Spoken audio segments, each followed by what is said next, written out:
કે મુખ્યમંત્રી આવવાના છે તો રસ્તાઓ એ રાતોરાત સુધરી જાય છે, પરંતુ સામાન્ય જનતાના કામ માટે સમય લાગે છે.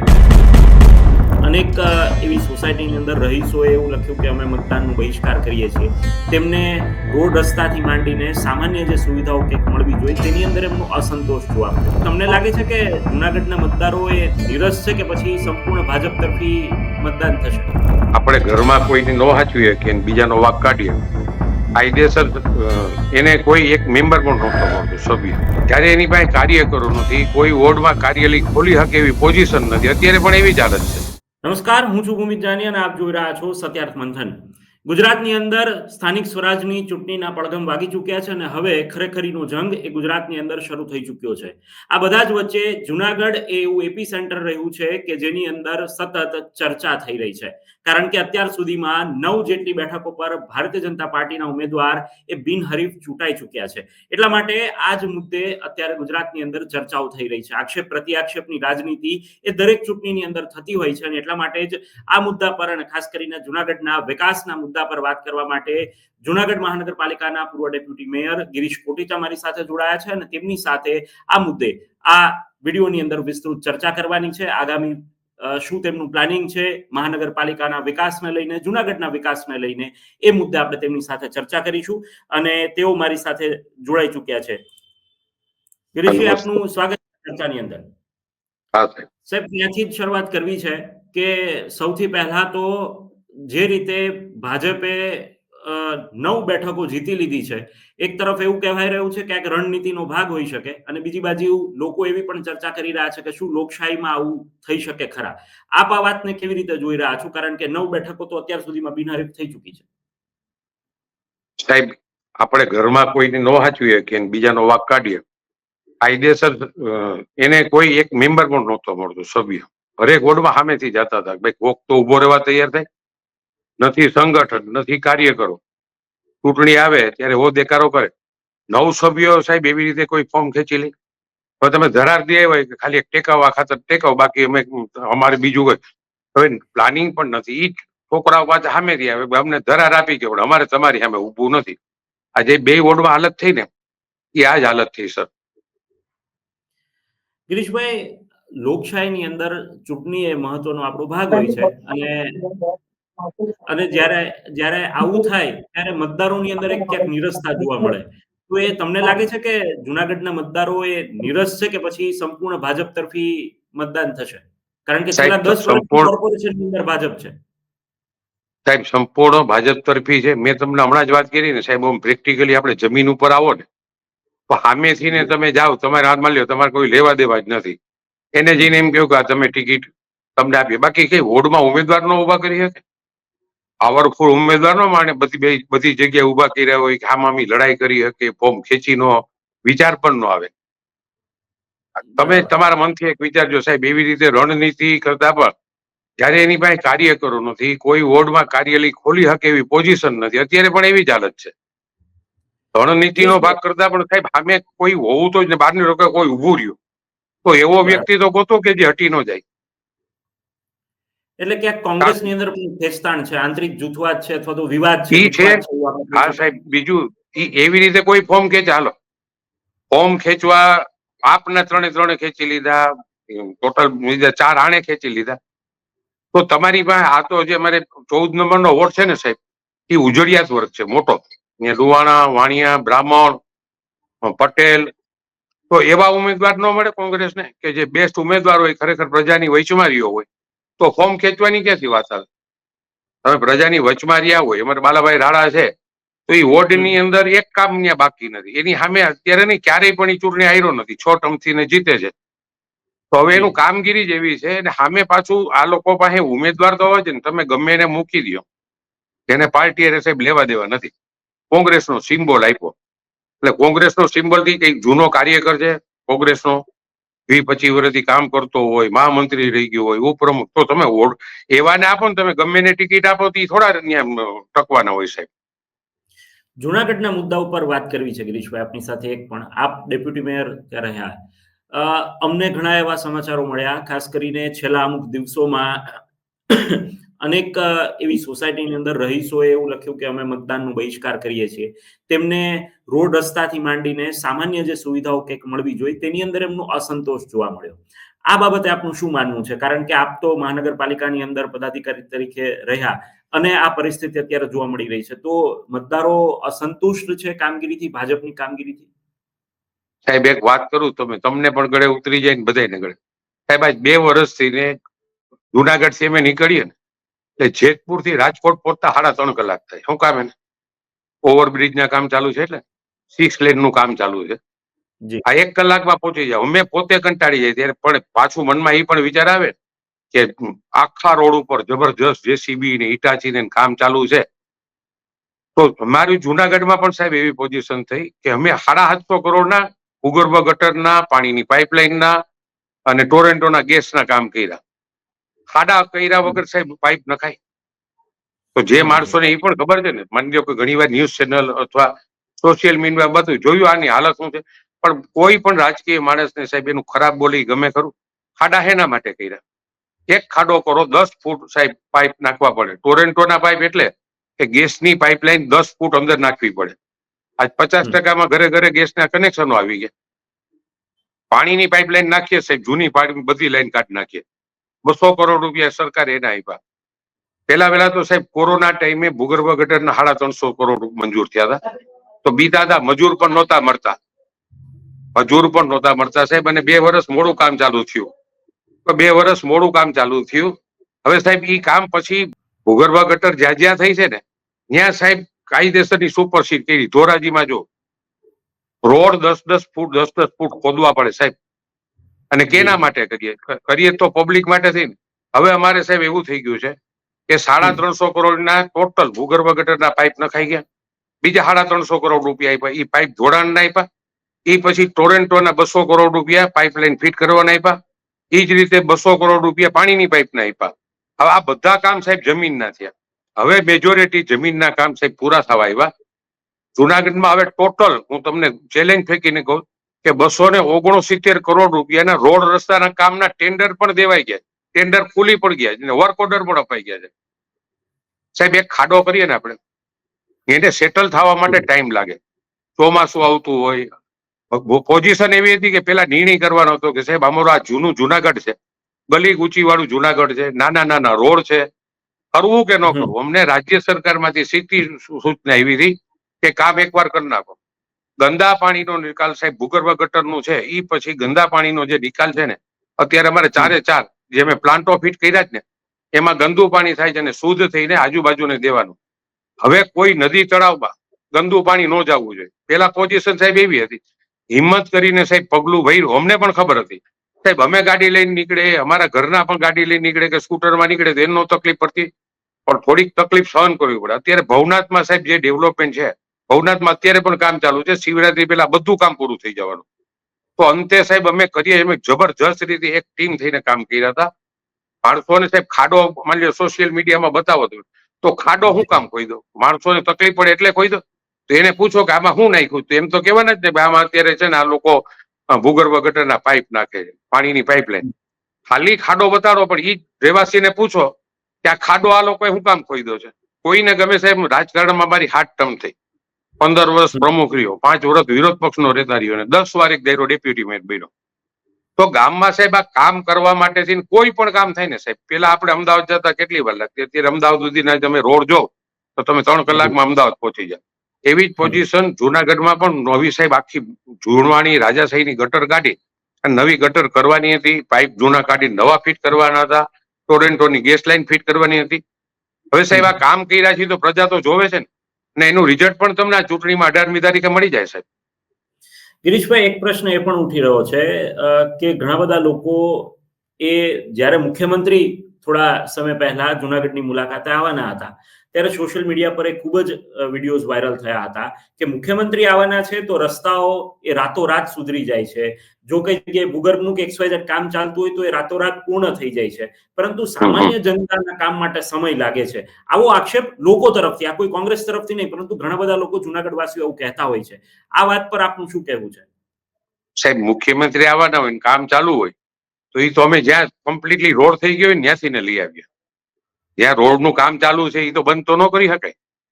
જુનાગઢમાં સાહેબ કેટલા 4-5 એવા છે કે જયારે સાહેબ આવવાના હોય ત્યારે જે કમ્પ્લીટ રોડ થઈ ગયો ત્યાંથી લઈ આવી. જે રોડ ઉપર કામ ચાલુ હોય એ કઈ તાત્કાલિક સાહેબ આ દુનિયામાં ક્યાંય તાત્કાલિક કોઈ રોડ થઈ જાય ખરા? ક્યાંય આ થીગડા મારવા હોય તો થાય, ખાડા પડ્યા હોય થીગડા મારવા હોય તો મરાઈ જાય કે રાતના એક આખું ખટારો ભરી નીકળે ને જ્યાં જ્યાં ખાડા પડ્યા આખા રોડ નો થાય સાહેબ.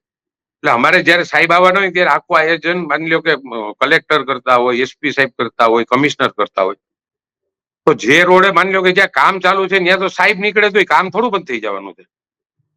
અત્યારે હજી ખરેખર કહું તમને, તમે 2 મહિના પછી જો અત્યારે અમારું હૃદય સમાન છે ને નરસિંહ મહેતા તળાવ છે, ત્યાં અમે રોડ બંધ કરી દીધા છે 2 બાજુ. નરસિંહ મહેતા તળાવનું કામ કમ્પ્લીટ થઈ ગયું 80 કરોડના ખર્ચે, ખાલી ખુલ્લું જ મૂકવાનું. ખુલ્લું એટલે અમે અત્યારે જે પતરા માર્યા છે ને એ પતરા ખાલી કાઢી લેવાના છે એટલે ગામ આખાને ખબર પડે કે આ કામ થઈ ગયું છે. પણ અત્યારે એના રોડનું કામ ચાલુ છે. બરાબર. અમે રોડ 2 બાજુથી બંધ કીધો, ચીખલિયા સાહેબની હોસ્પિટલ થી ને તળાવ દરવાજેથી ગાંધી ચોક થી. તો ઈ કામ સાહેબ એક તો પેલા અમારી પોઝિશન કેવી છે ખબર, જૂનું જુનાગઢ છે ને એમાં હાવ ગલીઓમાં રોડ છે. હવે ત્યાંનો જેસીબી હાલે, અમારે મેઇન પાવર થી સાહેબ કરવું પડે. મારો જ વોટ લ્યો ને, ગલી ગોચીમાં વોટ છે, હું 10 વાર ત્યાંથી ચૂંટાણો, તોય એમાં કામ મેન્યુઅલી કરવા પડે. હવે જ્યાં જેસીબી થી કામ થાય ને મેન્યુઅલી કામ કરો તો એમાં હાથી ઘોડાનો ફેરફાર પડે ને, કામમાં વાર પણ લાગે. પણ તોય લગભગ ગલીની અંદર પાઇપલાઇન ફિટ થઈ ગઈ. પેલા ના પડતા અમે શું કરતા, એરિયા વાળાને પૂછતા ભાઈ તમારે આ ભૂગર્ભ ગટરનું નાખવું છે તો મારે સાહેબ નાખવું છે. દર 15 દિવસે ફાલકા ખોલી અને ગટર સાફ કરવા કરતા આખી જિંદગીની ઉપાધિ વહી જાય. એટલે આખા વોટ એવો અડધો ભાગ છે ને સાહેબ એ મેજોરિટી ગલી ગુચીમાં જ છે. હવે એમાં જેમ કામ કરવું ને, એમાં લ્યો કે રાજકોટ, ધોરાજી, ઉપલેટાજી મોટા મોટા રોડો છે ને પોરબંદર, એવું નથી સાહેબ. અમારું આમ આમ આમ નો ગીચ હોય જૂનું જુનાગઢ. હવે ઝાંઝેડા રોડ લ્યો, ટીંબાવાડી રોડ, મધુરમ રોડ લ્યો, આ બધા રોડ પોળા છે. તો ત્યાં મેજોરિટી ગટરના પાઇપ ફિટ થઈ ગયા, જોડાણ થઈ ગયા, ગેસની લાઈન પણ અડધા જુનાગઢમાં અત્યારે ખરેખર. હવે અમારી એક પોઝિશન એ પણ છે કે જે જગ્યાએ ફાયર સ્ટેશન નહીં પહોંચે ત્યાં ગેસની પાઇપલાઇન નહીં નખાય. તો મારો જ વિસ્તાર એવો આવવાનો ગણો કે જેમાં ગલીમાં છે ફાયર ન પહોંચે તો જે ટોરેન્ટોની પાઇપલાઇન ગેસની ફિટ થાય છે તો એનો એક ક્રાઇટેરિયા છે કે ત્યાં કમસે કમ ફાયર પહોંચવું જોઈએ. અમારે ઘણી એવી જગ્યા આવવાની સાહેબ કે જ્યાં ગેસનું કનેક્શન પણ નહીં આવે. બરાબર. ગિરીશભાઈ, એક પ્રશ્ન એ પૂછવો છે આપને કે ચૂંટણી યોજાઈ રહી છે અને હવે અત્યારે વાયદાઓ પણ ઘણા બધા થતા હશે, પરંતુ આપની દ્રષ્ટિએ 10 વર્ષથી, કારણ કે જુનાગઢના ઇતિહાસની વાત કરીએ તો પૂર્વે એવું રહ્યું છે 10 વર્ષ પૂર્વે કે 5 વર્ષ ભાજપ રહ્યું હોય, 5 વર્ષ કોંગ્રેસ રહ્યું હોય, એવું વારંવાર થયું છે. પણ છેલ્લા 10 વર્ષ થયા સતત મહાનગરપાલિકાની અંદર ભાજપ પ્રતિનિધિત્વ કરી રહ્યું છે. આગામી રણનીતિ શું હશે અને આ ઇલેક્શનની અંદર જો ફરીથી બહુમતી મળે છે તો જુનાગઢ વાસીઓને અથવા તો જુનાગઢ માટે, આપના માટે, વિકાસના કાર્યો માટે શું પ્લાન આઉટ છે અને એક ટીમ એ જુનાગઢ માટે કેવી રીતે કાર્યરત થશે? સાહેબ દર વર્ષે છે ને રાજ્ય સરકાર હરેક કોર્પોરેશનની જેટલી વસ્તી પ્રમાણે ગ્રાન્ટો આપતી હોય. સુરતને વધારે મળે, પછી બરોડા, જામનગર, અમદાવાદ. અમે સાહેબ અહીંથી અમારી જે મુદત પૂરી થવાની હતી ને એની પેલા 350 કરોડ રૂપિયાના કામ, એટલે મેઇન રોડ ના, ભૂગર્ભ ગટરની બધું થઈ ગયું, પાઇપ જોડાઈ ગયા, મેઇન રોડના કામ અમે ટેન્ડર એ દિવસે એવું હતું કે આચારસંહિતા લાગુ પડી જાય. લોકસભાની આચારસંહિતા પછી અમારી ચૂંટણી આવવાની હતી. ઈ પેલા અમે સાહેબ ટોટલ 350 કરોડ રૂપિયાના ટોટલ બ્યુટિફિકેશનના કામ અત્યારે જે કામ હાલે ને ગામમાં એ કઈ કમિશનર સાહેબે નથી કરતા, અમે ટેન્ડર ખોલી નાખ્યા. કારણ કે આચારસંહિતા લાગી જાય પછી કમિશનર આમી વહીવટદાર તરીકે હોય ને એનો કોઈ પાવર ન હોય. આ ટેન્ડર મંજૂર થઈ ગયા, વર્ક ઓર્ડર થઈ ગયા, એ કામને ચૂંટણી પંચ પણ ન રોકી કે પેલા થઈ જાય. અત્યારે પણ જે કામ ચાલુ છે ને સાહેબ એ આ જ કામ ચાલુ છે. એટલે જો તમને કીધું, હું ખાલી ગણાવી દઉં, 213 કરોડ રૂપિયા ગિરનારની સીડીના અમારા ધારાસભ્ય જ મંજૂર કરાવ્યા હતા અને એ વિધાનસભામાં ઠરાવ પણ થઈ ગયો. 80 કરોડના ખર્ચે ઉપરકોટનું કામ પૂરું થઈ ગયું. રોપવે અમારા ટાઈમે આવ્યો, ઉપરકોટ અમારા ટાઈમે બન્યો. અત્યારે બ્યુટિફિકેશન જે તળાવનું હાલે છે એ 90 કરોડના ખર્ચે એ અમારા ટાઈમે હમણાં ખુલ્લું પણ મુકાય છે. મેજોરિટી કામ 95% કામ પૂરું થઈ ગયું છે. ઓવરબ્રિજની મોટા મોટી તકલીફ હતી, રાજ્ય સરકારે, મુખ્યમંત્રી શ્રી અમારી લગભગ 3-4, કારણ કે ટેકનિકલ પ્રશ્ન એ હતો કે રેલવેને ભેગી રાખવી પડે. અહીં અમારે જુનાગઢમાં ફાટકના પ્રોબ્લેમ એવા છે ને કે સાહેબ જોશીપરાનું ફાટક અડધોથી બંધ હોય. અત્યારે એનું ટેન્ડર પણ 95 કરોડનું બહાર પાડ્યું, પણ એની ઓછામાં ઓછી મુખ્યમંત્રી શ્રીના બંગલે ટોટલ ટેકનિક, કારણ કે અમારો આ ટેકનિકલ માણસનો સ્ટાફ અહીંયા ન હાલે જુનાગઢનો. એટલે રેલવેની કઈ સ્ટાઇલથી કામ કરાવે છે એ બધાને ભેગા કરી અને છેલ્લે ટેન્ડર પણ કર્યું, સરકારે ટેન્ડર કર્યું અને એ મંજૂર પણ થઈ ગયું વર્ક ઓર્ડર પર. એક વાત બીજી કહી દો, 350 કરોડ રૂપિયાના ગટરનું જે ટેન્ડર હતું ને સાહેબ, એ પણ અમે નથી બહાર પાડ્યું, રાજ્ય સરકારે બહાર પાડ્યું હતું. એમાં એજન્સી પણ એવી હોય ને, ક્લાસ 1 એજન્સીઓએ ભાગ લીધો હોય. જુનાગઢમાં એવડી મોટી કોઈ પાસે એજન્સી પણ છે નહીં, કામ પણ ન રાખે. અમુક કામ સાહેબ છે ને, આની પેલા 350 કરોડનું પાણી પુરવઠાએ કામ કર્યું હતું. નામ તો અમારું જ આવે, આ ઓબ્ઝર્વેશન અમારું હોય, અમારા એન્જિનિયરોનું હોય, પણ આ બે કામ પણ છે ને રાજ્ય સરકારે સાહેબ ટેન્ડર કર્યા હતા. પહેલા વાર પાણી પુરવઠાને આપ્યું હતું અને આ ટેન્ડર આ વખતે રાજ્ય સરકારે કર્યું, પણ અત્યારે ટોટલ સુપરવિઝન કમિશનરને આપ્યું છે સાહેબ. અને હજી દામોકુંડની અંદર જે અમારી શો જેમ થાય ને, લાઇટ થી હાજના 1 કલાક આરતી થાય, જેમ આપણે સોમનાથ મંદિરમાં ને છે ને, એ પણ એમાં લીધેલું છે. ખાલી બોલતા નથી સાહેબ, 5 વર્ષમાં રાત ને દિવસ. મને ઘણી વાર સાહેબ મને એવું થાય કે જયારે સોશિયલ મીડિયા બતાવે કે ખાડો ખોઈદો, એ ખાડો ખોઈદો હોય તો ધૂળ ને એવું જ હોય ને સાહેબ, જ્યાં કઈ ડામરનો રોડ કર્યો હોય.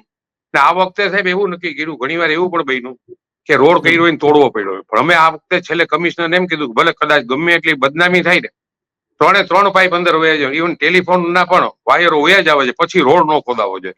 ને આ વખતે સાહેબ કમિશનરે મીટિંગ કરી અને એ રીતે કર્યું કે હવે માત્ર સાહેબ અમારા જે નવી બોડી આવશે ને એને નવા રોડ મઢવાના જ છે. હવે ખોદાણ બોદાણ અમારે કરવાનું હતું, પાઇપ નાખવાના હતા, એ બધા નખાઈ ગયા.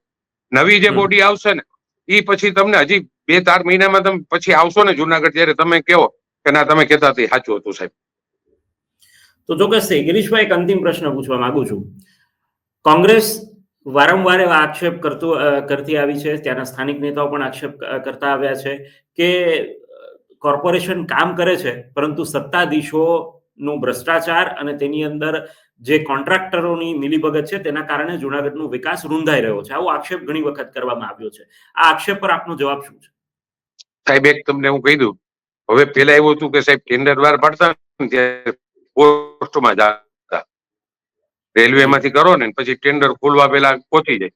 સાહેબ ઓનલાઈન ટેન્ડર હોય, એમાં ક્યાંથી ભ્રષ્ટાચાર થાય? તમે રાજસ્થાનનો પણ ટેન્ડર ભરી શકો, મહારાષ્ટ્ર વાળો પણ ભરી શકે, ગુજરાત વાળો પણ ભરે, ગમે પણ ભરી શકે. 350 કરોડનું સાહેબ કામ બહાર પડ્યું ઓનલાઈનમાં. હવે એક પણ કામ આ સરકારમાં એવું તો થઈ ગયું સાહેબ કે આમાં ભ્રષ્ટાચાર થવાનો પ્રશ્ન જ નથી. મારા છોકરાને 0.5% પણ માર્ક ઓછો હોય ને તો ઓન પેપર કોઈ પણ માણસ હોશિયાર ને, તમે પણ અનુભવ કરો છો. હવે સાહેબ ખોટું થવાના પ્રશ્ન જ નથી. અત્યારે અમારે અહીંયા જુનાગઢમાં ટેન્ડર ભર્યું છે, કોઈ સુરત વાળો છે. એક ટેન્ડર આની પેલા આવ્યું હતું બહારના. તો ઓનલાઈન ટેન્ડર તો સાહેબ જેને ભરવા હોય ને એ ભરી. હવે એમાં ભ્રષ્ટાચાર ક્યાં થાય? કોંગ્રેસ વાળા ભાઈ સાહેબ આના સિવાય છે પણ હું બોલવામાં, હરેક વાતમાં ભ્રષ્ટાચાર ક્યાંથી થાય? ભાઈ તમે ભરો ને ટેન્ડર, હાલો તમે પણ ભરો, તમારી પાસે મોટી એજન્સી હોય તો ભરો ને ટેન્ડર, અને ભરે જ પણ ખરા સાહેબ.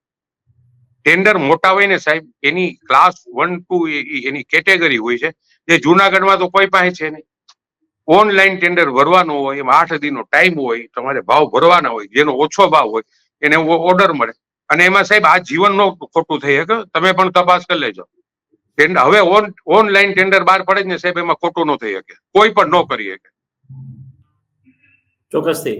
તો ગિરીશભાઈ અમારી સાથે જોડાયા અને સમગ્ર મુદ્દે વાત કરી, તે બદલ આપનો આભાર.